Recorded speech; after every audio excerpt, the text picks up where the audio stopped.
जय हिंद दोस्तों।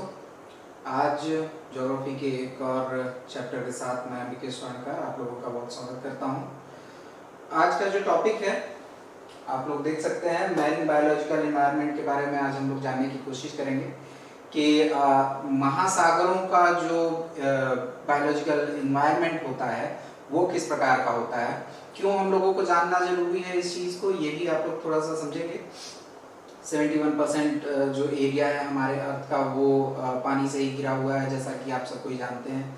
तो इसमें रहने वाले जीवों की संख्या भी धरती पे यानी कि स्थल भाग पे रहने वाले जीवों की संख्या से ज़्यादा और उनमें विविधता भी ज़्यादा होती है।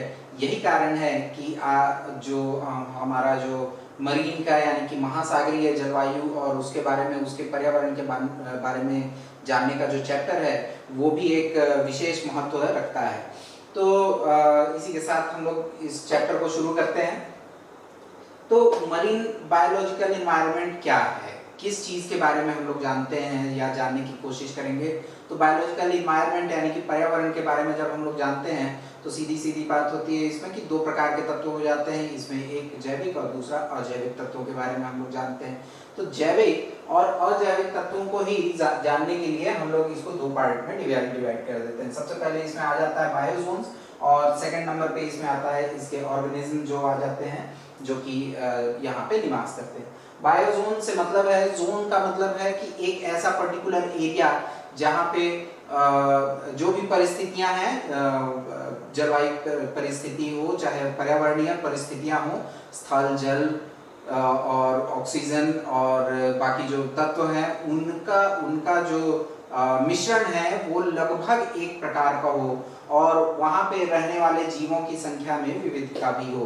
तो इसको हम लोग एक जोन के रूप में देख लेते हैं। मतलब वो क्षैतिज भी हो सकता है, वो वर्टिकल भी हो सकता है, यानी कि ऊपर नीचे भी हो सकता है, हॉरिजॉन्टल और वर्टिकल दोनों रूपों में हो सकता है। स्थल पे जब हम लोग एनवायरनमेंट की चर्चा करते हैं तो स्थल पे हम लोगों को केवल वो हॉरिजॉन्टल ही दिखाई देता है, क्षैतिज इस प्रकार से फैला हुआ, ठीक है। लेकिन सागरीय क्षेत्र में या जो पानी का जो क्षेत्र है उसमें यही विशिष्टता हम लोगों को दिखाई देती है कि यहाँ पे हम लोग क्षैतिज तो बात करते ही हैं कि ऐसे हॉरिजॉन्टली कितने प्रकार के जीव और कितने प्रकार के मंडल पाए जाते हैं, साथ ही साथ इसमें वर्टिकल भी देखा जाता है कि वो कितनी गहराई तक वो एक ही प्रकार के जीव जंतु पाए जा रहे हैं, ठीक है। तो ये इस प्रकार से जोन्स का डिवीजन होता है कि वहां पे एक ही प्रकार की परिस्थितियां पाई जाती हैं। तो जोन की सबसे पहले हम लोग जोन की ही बात कर लेते हैं कि जोन क्या क्या है। तो इसमें प्लैंक्टन्स वगैरह को हम लोग अभी बाद में देख लेंगे। सबसे पहले जोन की बात करते हैं। तो जो मरीन बायोलॉजिकल जोन्स हैं ये दो भागों में सबसे पहले बांट लिए जाते हैं। सबसे पहला इसका जो पार्ट है वो पेलेजिक कहलाता है और दूसरा बेंथिक कहलाता है। पेलेजिक और बेंथिक में अंतर समझिए। सबसे पहले पेलेजिक यानी कि ऐसा हम लोग मानते हैं कि ये स्थल भाग है और ये उसका जलीय क्षेत्र है,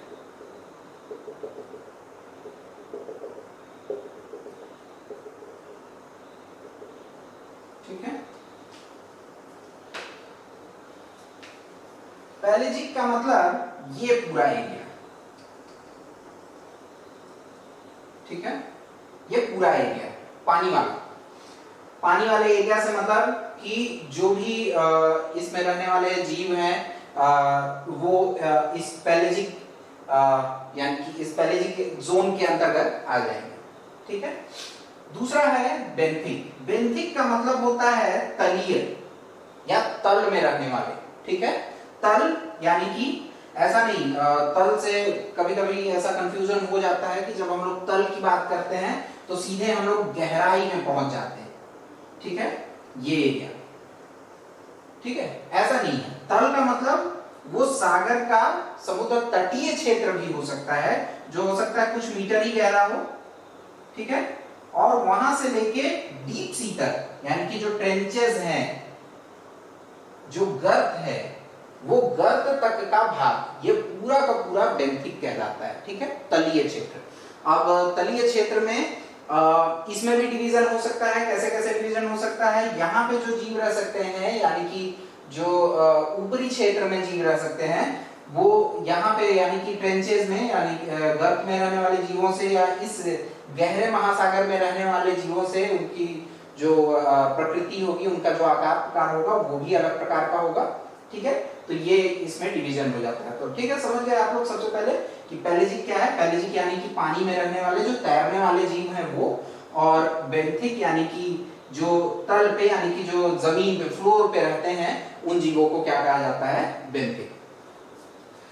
तो इसके बाद हम लोग सबसे पहले इसका डिवीजन देखते हैं कि पेलेजिक जो जीव हैं वो पेलेजिक जो जोन है वो कितने भागों में बटा हुआ है। तो सबसे पहले पेलेजिक जोन को हम लोग देखते हैं, दो भागों में ये भी बटा हुआ है, एक फोटिक जोन है और दूसरा एफोटिक जोन है। अब फोटिक और एफोटिक जोन क्या है, यानी कि प्रकाशीय और अप्रकाशीय।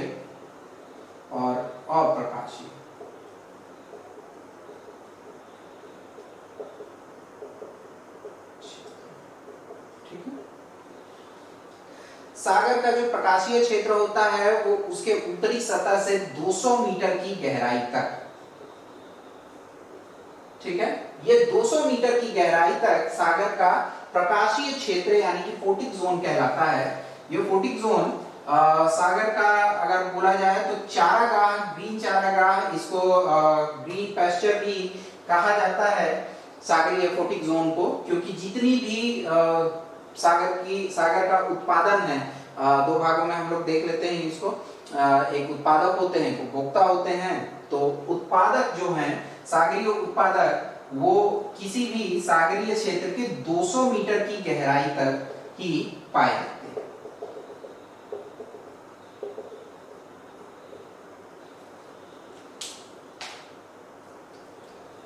ठीक है, मान लीजिए कि ये 200 मीटर की इस ऊपरी सतह से लेके यहां तक ये 200 मीटर की जो गहराई है उसको हम लोग फोटिक जोन कहते हैं। फोटिक जोन यानी कि सूर्य का जो प्रकाश होता है वो इस फोटिक जोन तक ही पहुंच पाता है। सनलाइट जो है वो फोटिक जोन तक पहुंच पाती है। अब आप लोग ये तो जानते ही हैं कि जहां तक सूर्य का प्रकाश मिलेगा तो जो हरे पेड़ पौधे होते हैं, हरे पेड़ पौधों को प्रकाश संश्लेषण के लिए सूर्य के प्रकाश की आवश्यकता होती है। सूर्य प्रकाश की उपस्थिति में फोटोसिंथेसिस करते हैं और अपना भोजन बनाते हैं और उसकी ऊर्जा को संचित करके रख लेते हैं। यही संचित ऊर्जा आगे इनको खाने वाले यानी कि उपभोक्ताओं के पोषण तंत्र में उसका ऊर्जा का प्रवाह होता है। तो ये फोटिक जोन है। फोटिक जोन में 200 मीटर की गहराई तक। सेकंड नंबर पे इसमें आते हैं एफोटिक जोन में। एफोटिक जोन 200 मीटर की गहराई से नीचे, ठीक है, 200 मीटर की गहराई से नीचे जो कि अप्रकाशीय जोन आता है, यानी कि अप्रकाशीय क्षेत्र जहां पे कि सूर्य का प्रकाश नहीं पहुंच पाता है, वहां से ये एफोटिक जोन शुरू होता है। अब इस एफोटिक जोन में भी कई सारे मंडल हैं। कई सारे मंडल से मतलब आप मान लीजिए कि यहाँ 200 मीटर की गहराई तक सूर्य का प्रकाश तो पहुंचता है, लेकिन उसके बाद भी इसका असर इसके नीचे वाले क्षेत्रों पर भी पड़ेगा। तो अब उस क्षेत्र में पड़ने वाले जो भाग हैं उसमें भी हम लोग देख लेते हैं। तो लगभग 1000 मीटर की गहराई तक एफोटिक जोन का पहला मंडल पाया जाता है, जिसको कि मध्य पेलेजिक जो एक जोन कहते हैं, क्योंकि मध्य इसलिए कहा जा रहा है क्योंकि एफोटिक जोन को पहले ही अलग किया जा चुका है। इसी का अगला भाग अगर बोल दिया जाए तो इसको मध्य पेलेजिक मंडल कहा जाता है, एफोटिक जोन का पहला। सेकंड नंबर पे इसमें जो 1000 मीटर की गहराई से नीचे यानी कि 1000 से 4000 मीटर की गहराई तक का जो भाग है उसको यहाँ पे गहरा पेलेजिक मंडल कहा जाता है। ठीक है, और उसके बाद 4000 से 6000 मीटर की गहराई तक इसका अति गहरा क्षेत्र यानी कि डीप सी, जिसको कि हम लोग बोलते हैं अति गहरा क्षेत्र, पेलेजिक जोन इसको कहा जाता है।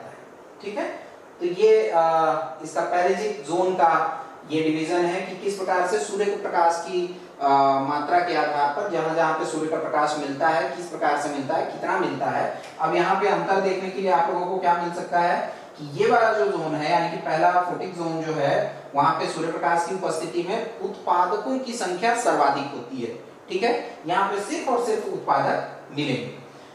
थोड़ा सा नीचे जब 1000 मीटर तक जाएंगे तो यहाँ पे उत्पादकों की संख्या में भारी कमी आ जाती है, मतलब कि वो धीरे धीरे ये जो मंडल में जो उत्पादक पाए जा रहे थे यहाँ पे आते आते ही वो एकदम समाप्त होने लगते हैं। उत्पादक यहाँ पे बहुत कम मिलेंगे। बहुत कम है इसलिए नहीं बोल रहा हूँ, क्योंकि ये जो एरिया है यहाँ पे जो कुछ कोरल रीफ्स या कुछ शैवाल या एल्गी वगैरह जो है वो थोड़ा मोड़ा यहाँ पे मिल जाता है, तो इसीलिए मैं नहीं बोल रहा हूँ। फिर जब हम लोग डीप सी में जाते हैं, यानी कि जो गहरा समुद्र क्षेत्र है, समुद्री क्षेत्र है, वहां पे जो 4000 मीटर की गहराई तक, वहां पे ये इनकी संख्या, उत्पादकों की संख्या और कम हो जाती है।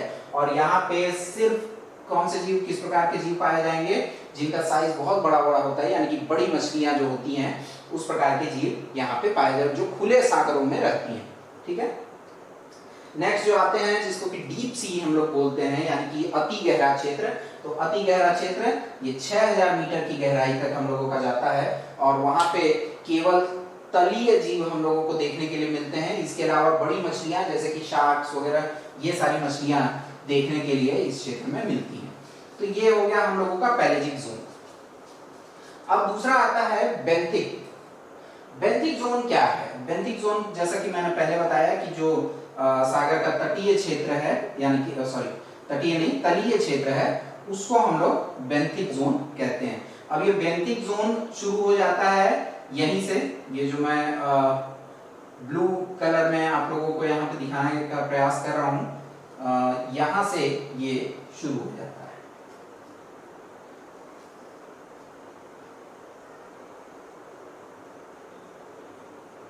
बेंथिक यानी कि तली में रहने वाले, तली का जो क्षेत्र है उसको हम लोग बेंथिक कहते हैं। अब इस बेंथिक जोन में भी कई सारे मंडल पाए जाएंगे, कई सारे इसमें भी डिवीजन है बेंथिक जोन में भी।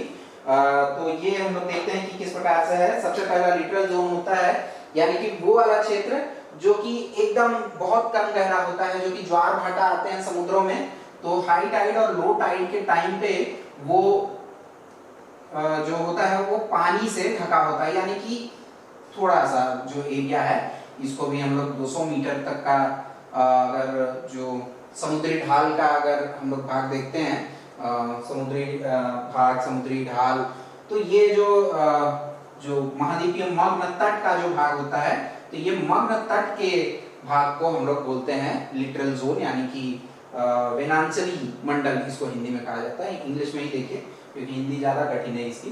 तो लिटरल जोन इसको कहा जाता है। ठीक है, इस जोन में अगर हम लोग बात करें तो किस किस प्रकार के जीव पाए जा सकते हैं। इस यहाँ पे हम लोगों को कोरल रीफ्स वगैरह बहुत सारी मिलती हैं। कोरल रीफ की बहुत सारी संख्या हम लोगों को और बहुत सारे प्रकार देखने के लिए मिल सकता है। रंग बिरंगी मछलियां देखने के लिए मिल सकती हैं। जो ओशियन एडवेंचर्स होते हैं इन्हीं क्षेत्रों में ज्यादातर किए जाते हैं, ताकि वहां पे खूबसूरती देखने के लिए मिले। सागर से बहुत ज्यादा गहराई पे ये नहीं पाया जाता है। ठीक है, तो ये लिटरल जोन पहला जोन। सेकंड नंबर पे इस पे आता है सब लिटरल जोन।